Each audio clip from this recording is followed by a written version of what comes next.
Assalamualaikum warahmatullahi wabarakatuh. Nama saya Putri Nesa Sabila, NIM 2023 081021. Hari ini saya akan mempresentasikan hasil UAS saya, yaitu membuat aplikasi pengajuan kerja profesi. Sesuai arahannya pertama, yaitu running aplikasi. Sekarang kita sudah berada di halaman user, di mana berada di menu form. Di mana kalau kita klik menu form, maka yang muncul adalah form untuk user melakukan form pengajuan kerja profesi. Dan kalau misalnya kita klik menu lowongan, di sini akan muncul nama-nama perusahaan dan juga posisi yang dibuka untuk lowongan tersebut. Maka sekarang kita akan coba untuk melakukan input data. Misalkan saya akan mengajukan dengan nama dan data berikut. Lalu misalkan di sini nama perusahaan Shopee, alamatnya berikut. Untuk tanggal kita masukkan hari ini saja, dan dosen pembimbingnya misalnya Bapak Khairul Anwar. Lalu kita klik submit.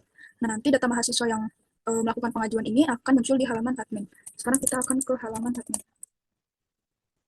Nah, ini kita sekarang sudah berada di halaman admin dan kita berada di menu kelola data mahasiswa. Ketika kita klik menu ini, hal yang muncul pertama kali adalah data-data mahasiswa yang sudah melakukan pengajuan kerja profesi. Nah, ini tadi kita input nama Bianca Sabina, lalu sekarang kita akan melakukan prod. Pada kolom kelola ini ada ubah dan hapus. Misal kita ingin ubah prodi ini.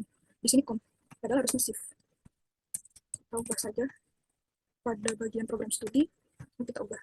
Nah, ini bisa kita lihat prodinya itu sudah berubah. Dan kalau misalnya kita klik ubah, terus kita klik batal, itu akan kembali lagi. Dan misalnya kita ingin melakukan delete, tinggal klik hapus saja, lalu sudah terhapus. Seperti itu, selanjutnya kita akan ke menu kelola header dan footer. Nah, ketika kita klik menu ini, hal yang muncul adalah form untuk mengubah header dan footer tersebut.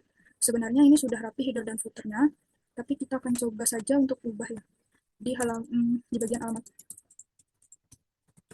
Alamatnya misalnya Jalan Cendrawasih Raya, Bintaro. Sebelumnya kita dapat lihat di sini Ciputat. Lalu kita klik ubah. Nah, sudah berubah menjadi Bintaro, dan ini header dan footer ini juga terubah di halaman user. Nah, ini kita berada di halaman user dan alamatnya sudah berubah menjadi Bintaro. Kita kembali lagi ke halaman admin, lalu kita akan ke menu kelola site. Kelola site ini adalah yang mana nantinya admin dapat mengelola pada bagian site ini. Informasi pada bagian site. Ketika kita klik menunya, yang muncul adalah form untuk menambahkan informasi, dan juga kalau kita scroll menampilkan data informasi atau pengumuman yang sudah ada pada saat ini. Kalau misalnya kita mau tambahkan, tinggal tambahkan saja. Lalu pengumumannya misalnya ini, lalu kita klik tambah. Nah, ini sudah tertambah pada halaman admin di bagian aside dan juga di bagian table. Nah, kalau misalnya kita lihat di halaman user, ini juga sudah bertambah di bagian aside-nya. Seperti itu. Lalu kita kembali lagi ke halaman admin dan kita akan coba melakukan print. Nah, ini dia, misalnya kita ingin ubah. Ketika kita klik ubah, maka muncul form ubah informasi. Misalnya kita ingin ubah di sini. Lalu kita klik ubah. Nah, ini sudah terubah ya pada bagian tampilan aside dan juga di tabelnya. Nah, kalau misalnya kita ingin hapus, tinggal klik hapus saja. Dan sudah terhapus pada bagian tampilannya dan juga di tabelnya. Lalu kita ke menu kelola lowongan. Menu kelola lowongan ini adalah yang dapat dilakukan admin untuk nantinya ditampilkan pada halaman user di bagian menu lowongan. Nah, ini adalah lowongan yang sebelumnya sudah di-input. Kita sekarang akan mencoba untuk melakukan penambahan data. Misal sekarang namanya perusahaannya itu konstruksi, lalu alamatnya misalnya ada di Bintaro, lowongannya itu advisor, lalu klik tambah, dan ini sudah bertambah di table ya, lalu juga di halaman user pada menu lowongan. Nah, tadi kita tambahkan jadi konstruksi dan itu udah ada di bagian di halaman user. Terus sekarang kita balik lagi ke halaman admin, lalu kita akan coba untuk melakukan delete. Tinggal klik hapus saja dan sudah terhapus. Lalu saya sudah coba semua pada menu ini, lalu sekarang kita akan coba lihat apakah web ini responsif. Nah, ini sudah, kita sekarang berada di halaman atau pada tampilan desktop. Lalu kita akan coba untuk halaman tabletnya. Jadi bagian aside-nya itu turun ke bawah sini, tetapi bagian artikelnya enggak. Tetapi kalau misalnya kita pada tampilan smartphone, itu semuanya bagian artikel dan juga bagian aside-nya ke bawah. Berarti ini sudah responsif. Selanjutnya, penjelasan kontribusi tunjukkan GitHub. Nah, ini adalah GitHub yang kelompok kami gunakan. Dan di sini sudah terdapat kontribusi-kontribusi dari masing-masing anggota. Di sini ada saya menambahkan file dan kode program untuk create site, dan juga menambahkan file dan juga kode diagram yang menjadi kontribusi. Nah, sekarang kita sudah melihat sequence diagram dari yang saya kerjakan, yaitu menu kelola site. Nah, di sini ada admin sistem database user. Nah, admin dan user ini adalah aktor karena dia berinteraksi dengan sistem tetapi dari luar. Nah, kalau sistem dan database ini, dia adalah entitas karena dia berinteraksi dengan sistem tapi dari dalam, yang dimana nanti bertanggung jawab untuk memproses dan juga menyimpan data. Lalu saya akan jelaskan di sini ada admin, nanti admin dapat mengakses web, terus nanti sistem menampilkan halaman utama, terus nanti admin dapat memilih menu kelola site, nanti sistem menampilkan form kelola site, lalu si admin dapat mengisi form tambah data, terus nanti si sistem menyimpan data tersebut ke database, terus database memvalidasi data tersebut ke sistem, lalu nanti sistem menampilkan data yang barusan diinput sama admin ke table.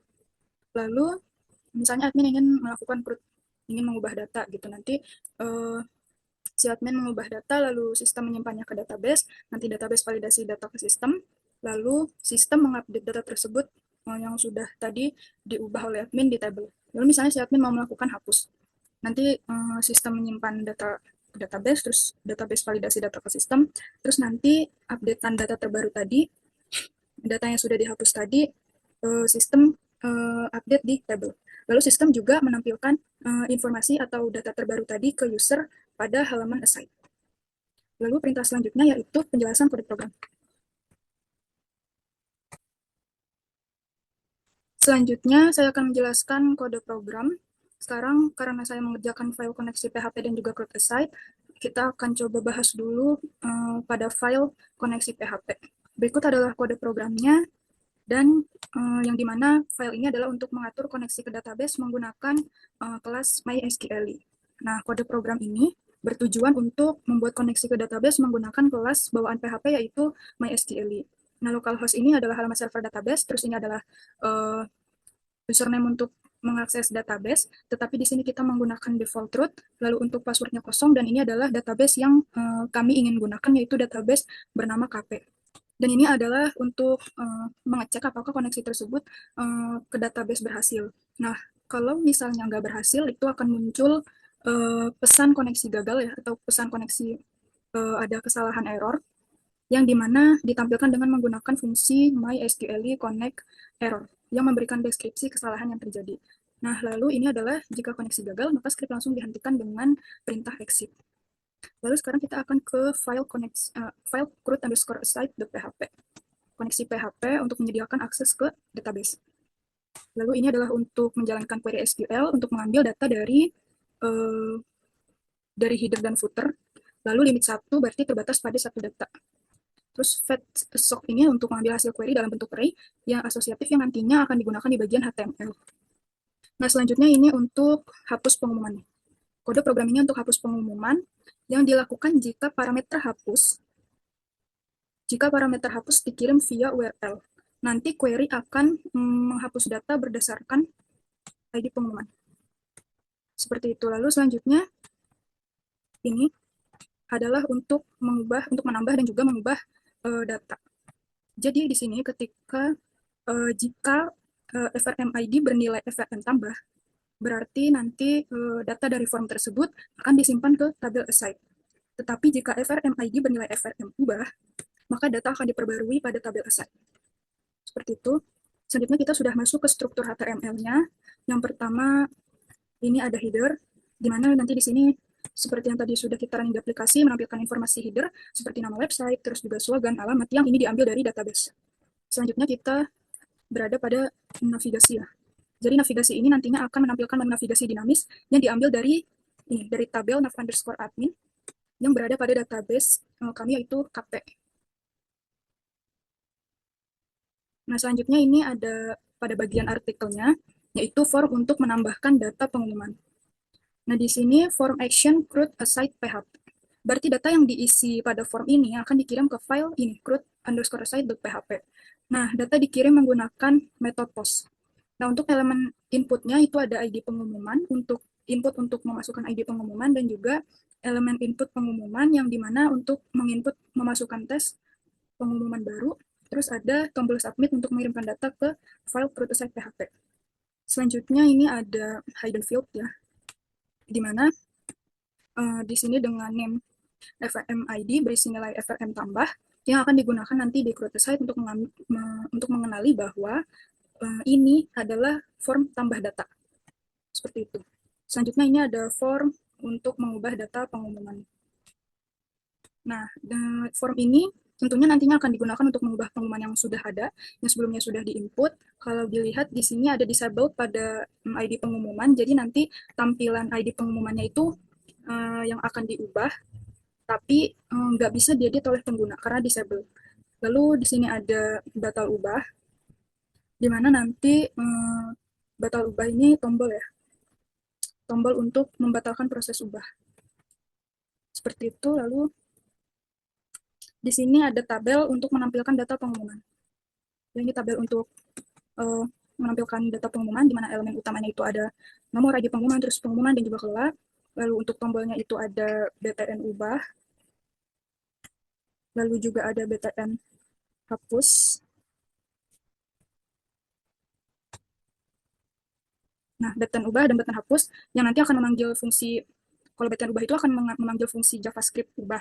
Nanti dengan parameter data pengumuman untuk menampilkan form ubah. Tapi kalau misalnya BTN hapus, itu dia mengarahkan ke create site PHP untuk menghapus data berdasarkan ID pengumuman. Seperti itu. Nah, ini SDB query, SDB create query, select from a site, nanti akan melakukan query SQL untuk mengambil semua data dari tabel a site di database. Nah, juga objek hasil query-nya ini akan disimpan dalam variabel query. Seperti itu. Nah, kita lanjut ya. Di sini ada aside untuk kode program pada bagian aside, yang dimana bagian aside ini nanti akan diambil dari database pada kolom aside. Lalu selanjutnya ini ada footer, di mana footer ini juga diambil dari database yang menampilkan seputar media sosial dan juga hak cipta. Dan semuanya itu dari database. Nah, selanjutnya ini ada file script. Nah, ini untuk mendeklarasikan variabel. Nah, terus ini ada btn batal ubah. Ini ada add event listener nih. Nah, berarti ini digunakan untuk menambahkan fungsi yang akan dijalankan ketika tombol batal diklik. Nah, lalu di sini ada fungsi ubah, di mana fungsi ubah ini merupakan fungsi yang untuk menampilkan form ubah, menyembunyikan form tambah, dan mengisi data ke form ubah. Dengan parameter per ID pengumuman, ID pengumuman yang ingin diubah, dan juga parameter per pengumuman, di mana untuk isi pengumuman yang ingin diubah. Jadi nanti alur kerja kodenya ini ketika tombol batal diklik, itu form ubah disembunyikan, form tambah ditampilkan kembali, lalu semua input pada form ubah dikosongkan. Nah, kalau misalnya ketika fungsi ubah dipanggil, itu form ubah ditampilkan, form tambah disembunyikan, input field di form ubah diisi dengan data yang diberikan sebagai parameter ke fungsi ubah. Seperti itu. Sekian, ini sudah saya presentasikan. Kurang lebihnya mohon maaf. Wassalamualaikum warahmatullahi wabarakatuh.